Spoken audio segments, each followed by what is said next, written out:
Bismillahirrahmanirrahim. Assalamualaikum warahmatullahi wabarakatuh. Alhamdulillah wassalatu wassalamu ala asyrafil anbiya'i wal mursalin sayyidina wa nabiyina Muhammadin wa ala alihi wa sahbihi wa man tabi'ahum bi ihsanin ila yaumiddin, amma ba'd. Fa inna asdaqal hadis kitabullah wa khairal hadi hadi Muhammadin sallallahu alaihi wasallam wa syarrul umuri muhdatsatuha wa kullu bid'atin dhalalah wa kullu dhalalatin finnar. Allahumma anfa'na bima 'allamtana wa 'allimna alladhi yanfa'una wa zidna ilma. Allahumma inni a'udzu bika an adhilla wa dhalla wa azilla wa zalla wa adhlima wa udlama aw ajhala yujhala alayya wa sallallahu ala nabi Muhammad walhamdulillahi rabbil alamin. Ikhwatat din hafidhakumullah, saudaraku hadirin, bapak-bapak, ibu-ibu, jamaah salat subuh Masjid Al-Falah hafidhakumullah yang insyaallah selalu dijaga sama Allah Rabbul Alamin. Alhamdulillah, pertama kita panjatkan rasa syukur yang mendalam. Terus menerus kita haturkan hanya kepada Allah Rabbul Alamin, Tuhan semesta alam ini yang telah begitu banyak memberikan kenikmatannya kepada kita. Dan wujud syukur minimal adalah ucapan hamdalah, tak boleh lepas dari lisan ini untuk selalu kita wiridkan, kita zikirkan alhamdulillahi rabbil alamin. Yang kedua, salam dan salawat terus kita persembahkan kepada manusia terbaik, pemilik pribadi yang sempurna, teladan abadi bagi kita, dengan ucapan salam dan salawat minimalis. Allahumma shalli wa sallim wa barik ala Muhammad wa ala ali Muhammad. Semoga salam dan salawat kita kelak bisa menjadi syafaat bagi kita di hari akhir. Amin ya rabbal alamin. Sudah banyak ya para ulama, kiai, gawagis, habaib, para guru, santri, baik yang di luar pesantren maupun yang di dalam pesantren, pejabat, artis, orang elit dan orang alit, orang pintar dan orang bodoh, orang soleh dan orang yang tolak-toleh, Pak, itu terpapar COVID. Sudah banyak. Tidak pilih-pilih dan memilah itu yang namanya virus COVID-19. Karena itu tidak penting siapa yang terpapar. Karena suatu saat pasti kalau tidak mematuhi prokes, yang kelihatannya mematuhi prokes saja udah kena, apalagi yang tidak mematuhi prokes.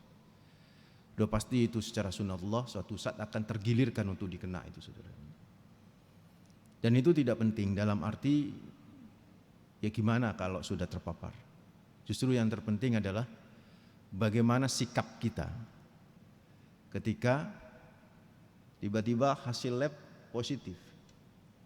Kalau dulu sebelum pandemi hasil lab positif itu terkait istri kita, Pak, kita seneng banget tuh. Wah, berarti hamil ya enggak? Ini misalnya hasil lab positif, udah deng gitu kan, yang namanya pikiran itu sudah macam-macam. Yang namanya pikiran ventilator kan begitu. Yang namanya pikiran nek mati dibungkus cuman plastik doang, terus kemudian dibungkus kafan, ditaruh di peti, tak boleh dilihat. Sholatinya pun nakes yang nyolatin.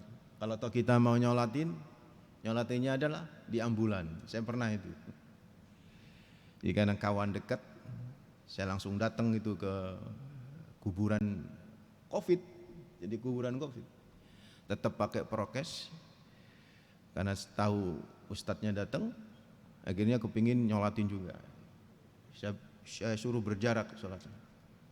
Sholat, jenazahnya ada di ambulans, jenazahnya nggak diturunkan, jenazahnya, ya kita sholat.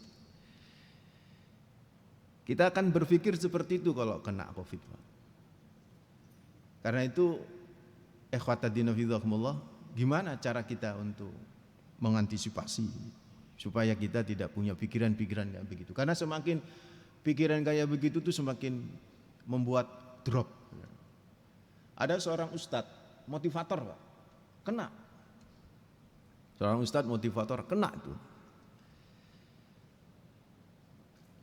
Jadi yang dipikir itu ketika dia kena diisolasi di rumah sakit dan dia kebetulan bergejala, kena bergejala, diisolasi. Yang dipikir itu tadi tuh Pak, ventilator, terus suster datang untuk visite pakai kayak APD level 3 kan. Itu aja sudah dia khawatir nanti bawa virus yang lain masuk ke ruangan itu, dia khawatir. Dan kebetulan adiknya itu juga seorang ustadz dan motivator juga, kemudian dia nelpon, Mas, sudahlah nek koyok ngene iki, ojo mikir mati, tapi mikir urip. Tapi nek panjenengan lagi berfoya-foya, lagi berseneng-seneng, lagi ngelencer sama keluarga, mikir mati ra apa-apa. Tapi nek wis waya lara koyo ngono, mikir urip, ya apa iso ibadah. Ya apa dengan sehat bisa lagi ke masjid, itu yang dipikir. Saya pikir benar juga itu Pak. Nasihat adik kepada kakaknya itu benar menurut saya. Dan itu yang ingin saya sampaikan kepada panjenengan terkait 5 nasihat Al-Quran. Jadi yang harus dipikir itu ya wis, nek wis loro Pak, wis ojo mikir mati dah, wis bismillah, hidup aja kita. Supaya kita punya semangat untuk sembuh. Karena jarang loh anak-anak kena COVID, jarang Pak. Saya bukan berarti tidak menyatakan tidak kena, jarang. Kenapa? Selidik punya selidik karena anak kecil itu pikirannya los gitu loh. Kalau kita kan udah penuh dengan ketakutan, penuh dengan pikiran negatif, penuh dengan suudzon dan lain sebagainya. Dan itu yang membuat kena kan gitu. So, Ibu Bapak hafizakumullah, karena waktu ya, cuma panjang ini kajian tentang ini. Saya ringkas saja. Intinya bagaimana kita mensikapi ketika terpapar COVID. Saya tidak membahas tentang bagaimana menghadapi pandemi Pak. Itu sudah dibahas oleh para ustadz mungkin ya. Dan saya sendiri sudah pernah membahas itu. Saya ingin membahas kalau udah kena gimana gitu. Udah kena. Udah hasil lab positif. Saya menukil firman Allah, nanti bisa dicek surat Al-Anfal ayat 45 sampai dengan 46. Surat Al-Anfal 45-46. Perlu diketahui Pak, ayat ini 45 sampai 46 dari surat Al-Anfal itu bicara tentang perang Badar. Lah Ustaz kok bisa dimasukkan ke bagaimana cara kita menghadapi ketika terpapar Covid? Perlu diketahui Pak, di perang Badar itu yang namanya pikiran para sahabat pada waktu menghadapi perang Badar itu berkecamuk Pak. Wus, galau sudah. Udah gegana beliau ini, para sahabat. Apa gegana? Gelisah, galau dan merana. Gimana enggak berkecamuk pikiran para sahabat tuh bapak-bapak? Wong awalnya perang Badar itu kan tidak perang. Awalnya kan begitu. Awalnya itu ingin mengambil haknya yang dirampas oleh orang-orang musyrikin Quraisy. 2 tahun sebelum perang Badar kan beliau-beliau ini dipimpin oleh Rasulullah Muhammad SAW itu berhijrah kan dari Mekah ke Madinah. Lah, mereka kan nggak bawa apa-apa Pak. Yang bisa dibawa aja yang dibawa. Yang gede-gede nggak kebawa, rumah nggak kebawa, barang-barang, mebel-mebel nggak kebawa Pak. Furniture nggak kebawa. Lah itu yang diambil oleh orang-orang Quraisy. Didol di negeri Syam. Yang bawa siapa? Abu Sufyan. Bawa 40 kafilah. Nyampe di negeri Syam, di negeri Syam Pak. Syam Syria bukan Sampang Madura. Kalau Syam saya Sampang Madura Pak. Syam Syria. Negeri Syam. Dijual di sana, beli barang kan, barter kan. Nah barangnya itu ada 40 onta Pak. Jibril ngasih tahu ke Rasulullah Muhammad SAW. Dan diizinkan untuk ngambil, itu kan haknya itu. Jadi jangan salah paham ya, kalau kalangan Islam liberal itu menganggap itu perampasan, tidak. Itu ngambil haknya Pak.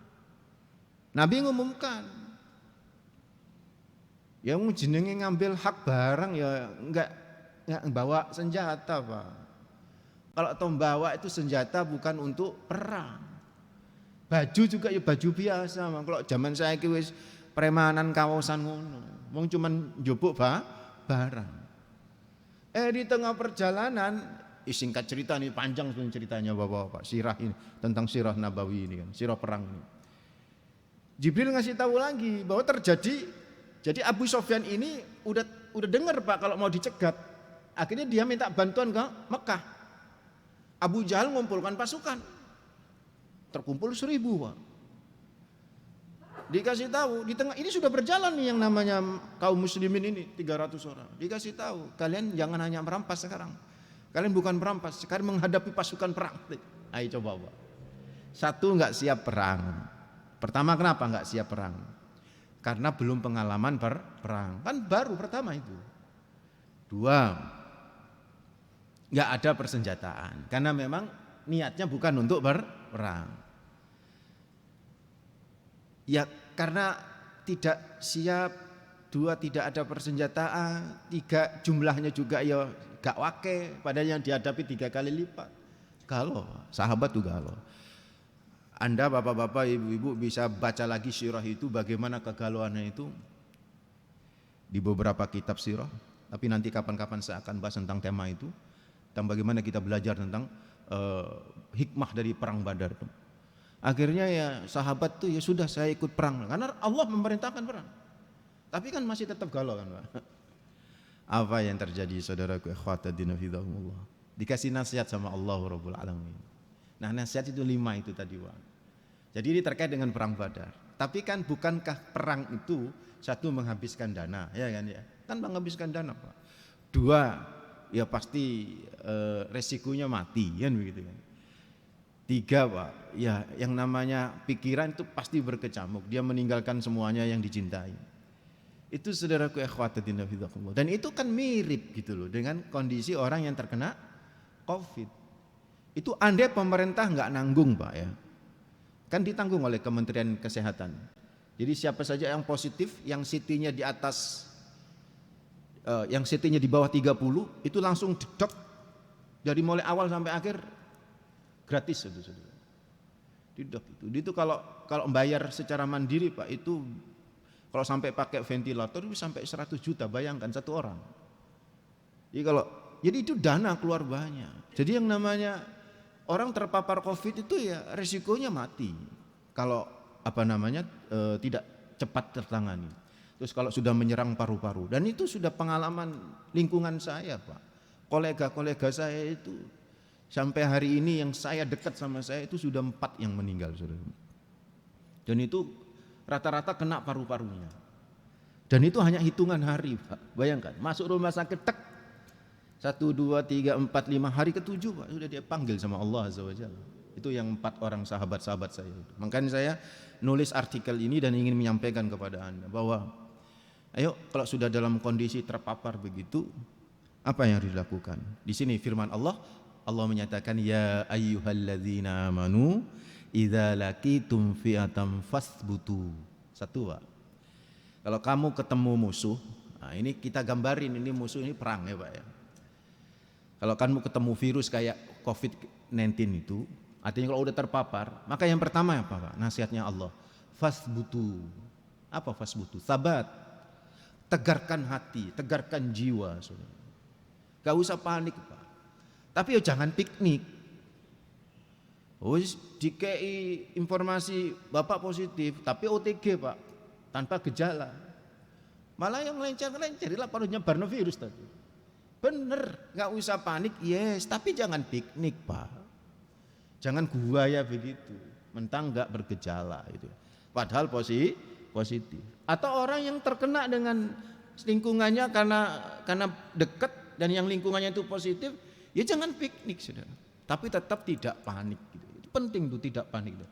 Makanya Allah berkata kepada pasukan-pasukan kaum muslimin, fasbutu, tenangkan hatimu, fasbutu, tegarkan jiwamu, fasbutu, sabat. Ini yang paling penting. Pertanyaannya gimana caranya supaya kita sabat, Pak? Ya caranya bahwa semua itu kan kalau sudah kena kan menjadi qadarullah, Pak. Beda ya. Jadi jangan salah paham dan gagal paham begini nih. Ketika saya ngenasihatin orang yang terkena terpapar, karena sejak awal dia nggak pernah pakai prokes, Pak. Terus saya bilang, Masya Allah, innalillah sampai meninggal dunia nih. Terus saya bilang begini ke teman-teman yang lain, ke para ustadz.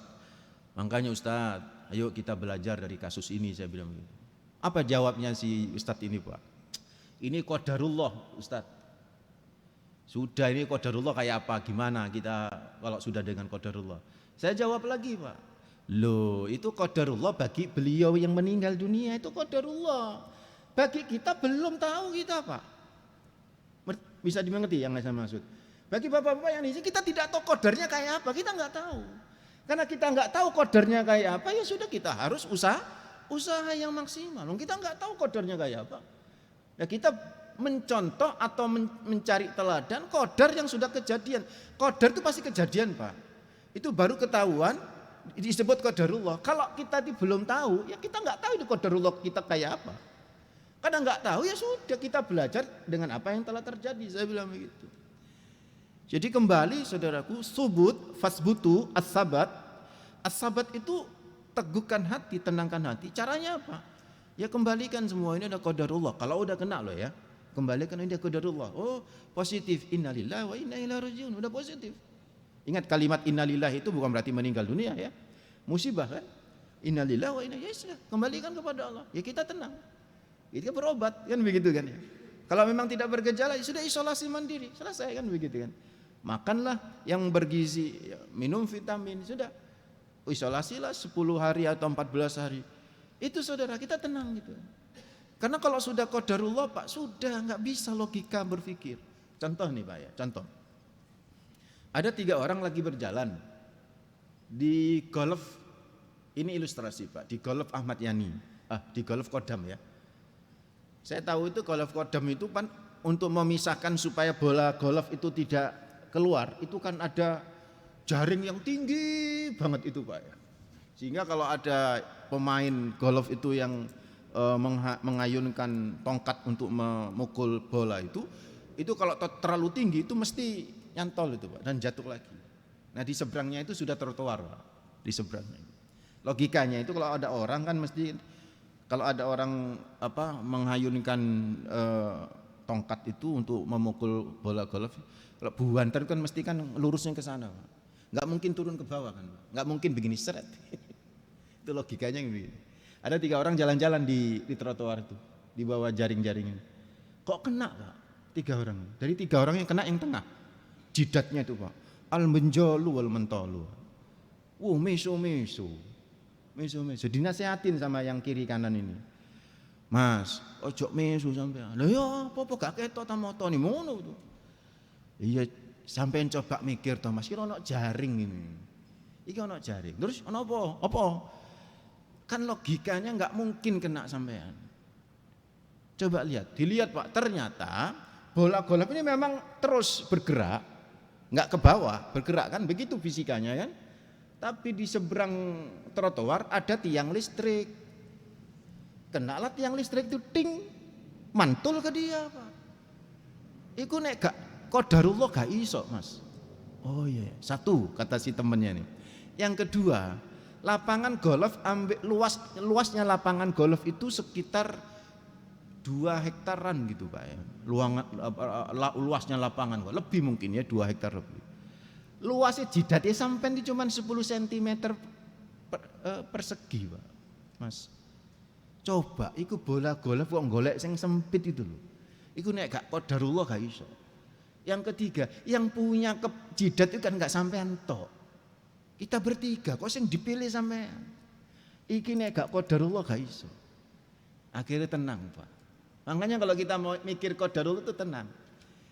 Ya orang kalau udah kepapar udah, dia qadarullah gimana lagi? Ayo kita bereaksi dengan yang positif.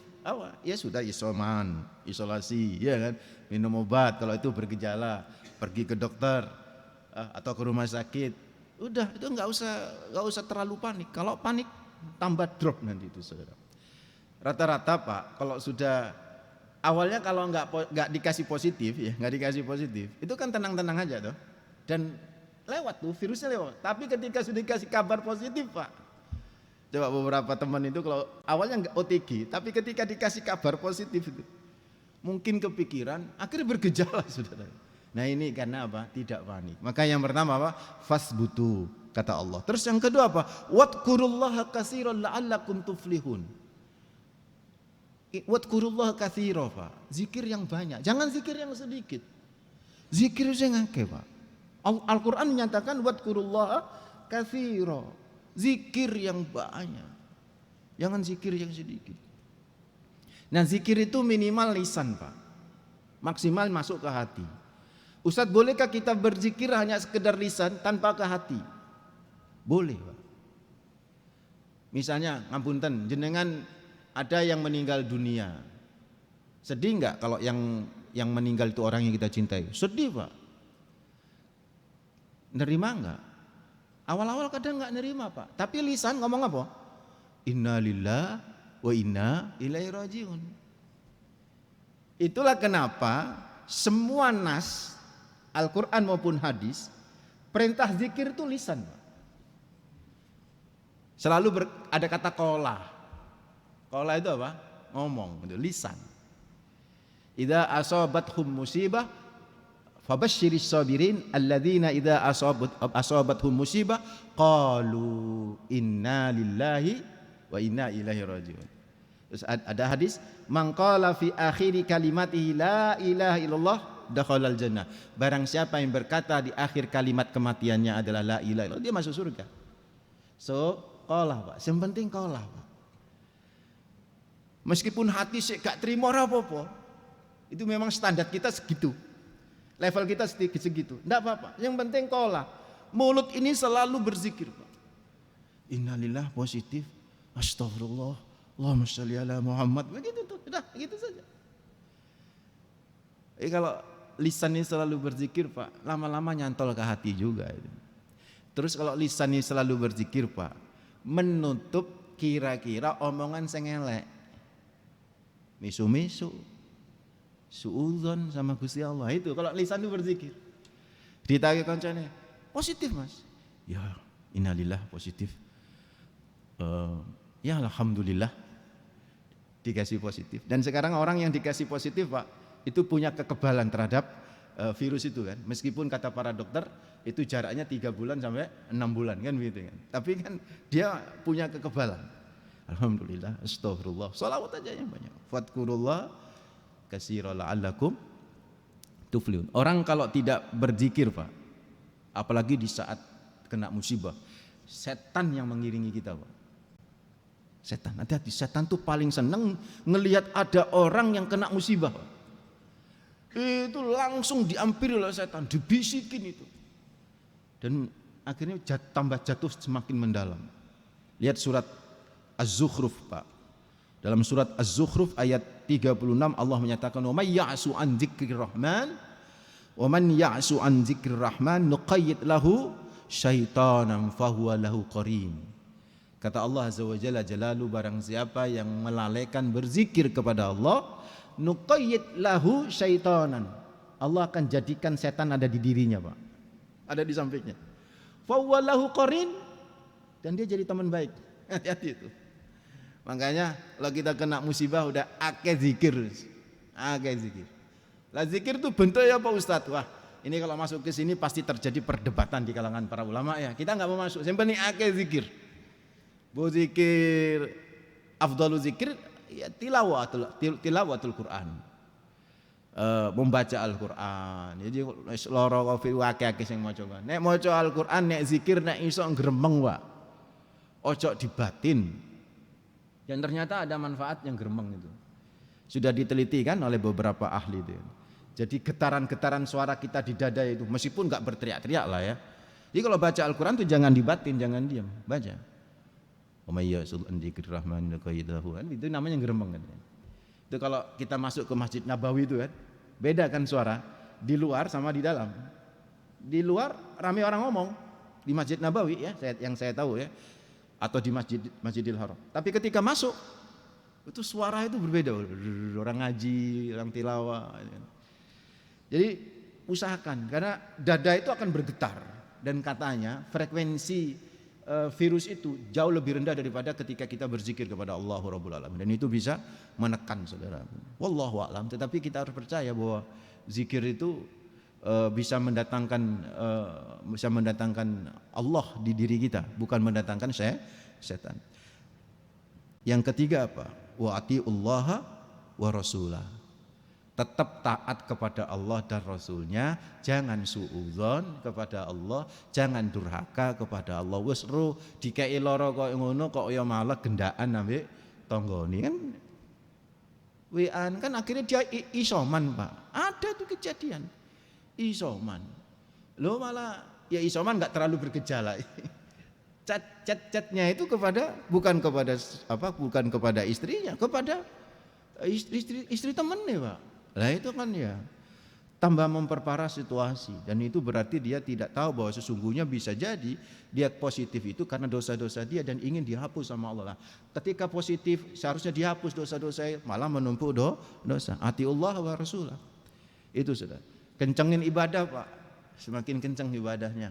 Ketika dalam kondisi sakit, saya bilang sama teman-teman yang isoman, niati iktikaf, niati meskipun secara syar'i bukan iktikaf, karena kan di kamar atau di hotel kan nggak bisa iktikaf kan. Niati hatinya Anda ingin merenung iktikaf sambil baca Quran, iktikaf merenung kira-kira. Lah niatin berada seperti tahanus sebagaimana Rasulullah berada di gua itu kan, bertahanus berfikir itu kan. Itu atiullah wa rasulah. Kemudian wala tanaza'u. Jangan berselisih dan berpecah belah Pak. Wala tanaza'u. Ini penting ya. Ketika kita menghadapi musibah, itu keluarga itu harus bersatu Pak. Termasuk kalau lebih besar lagi negeri kita ini, kalau kita ada musibah harus bersatu, jangan tanazu. Kemarin beberapa waktu yang lalu awal-awal Covid pandemi ini mikir kepingin ada apa? Vaksin, ya kan? Ono vaksin diperdebatkan Pak halal haramnya. MUI sudah mengeluarkan fatwa aman dan halal. Diperdebatkan Pak. Kira-kira ini konspirasi apa ora? Akhirnya enggak mari-mari dah. Jadi enggak usah lah Pak berdebat. Allah mengingatkan fatafsalu wa tadhabariukum. Kalau kamu terlalu banyak berdebat dalam persoalan-persoalan yang mesti enggak perlu berdebat, maka yang terjadi pelemahan dan kekuatan Anda menjadi hilang. Itu maksudnya imunitas kita akan menjadi drop itu Saudara. Dan yang terakhir saudaraku ikhwatadina fidhakumullah, wasbiru innallaha ma'as sabirin. Sabar Pak. Kata kunci terakhir inilah yang paling penting, sabar. Sabar itu dari bahasa sobaroh. Sobaroh itu artinya nahan. Jadi sabar itu artinya apa saudaraku? Menahan. Udah wis loro ya pemane, tahan. Mulut ditahan, gerakan tangan ditahan dari hal-hal yang tidak diridhoi oleh Allah. Sabar. Hati kita tetap menerima dengan apa yang telah terjadi dan dikodarkan oleh Allah. Insya Allah innallaha ma'asyabirin. Kalau Allah bersama kita Pak, insya Allah nggak ada yang tidak diselesaikan, pasti terselesaikan. Innallaha ma'asyabirin. Mudah-mudahan bermanfaat. Bapak Ibu hafizakumullah, mohon maaf kalau waktu terlalu lama, karena memang di beberapa tempat kajian ini 2 kali pertemuan, tetapi saya ringkas dan mudah-mudahan ini menjadi inspirasi bagi kita semua. Aqulu qouli hadza wastaghfirullah li wa lakum innahu huwal ghafurur rahim. Mohon maaf. Assalamualaikum warahmatullahi wabarakatuh.